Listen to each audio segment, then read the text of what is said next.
Sous les draps de soie. Au début, c'était un jeu. Ils riaient fort, ils se chamaillaient sous les draps de soie, comme tous les enfants élevés trop près les uns des autres. Dans ces grandes maisons pleines de vacarme et de silence mêlés, ça sentait le lait chaud, la fatigue des mères et les colères des garçons. Le frère, le coléreux, le capricieux, on disait « ça lui passera, il est encore jeune », alors on laissait faire. Mais un matin, la petite fille ne riait plus.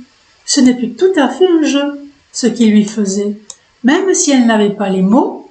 Et puis c'était son frère, le prince de la maison, l'irresponsable roi. Alors elle s'est tue. Les années ont passé, et devenue femme, elle a continué les jeux avec d'autres, des camarades de lit, des hommes immatures.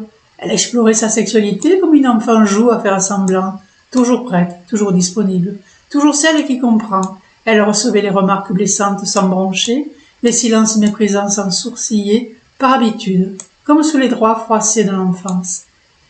Elle avait 30 ans, elle refusait de se réveiller. Elle ne voulait pas savoir, ne voulait pas dire que ce frère, celui qu'on excusait toujours, avait franchi la ligne. Elle disait « Je ne suis pas une victime ». Et c'était vrai. Elle était plus que ça. Elle était une enfant sacrifiée, qui portait toute la charge relationnelle à la place de ceux qui auraient dû la protéger.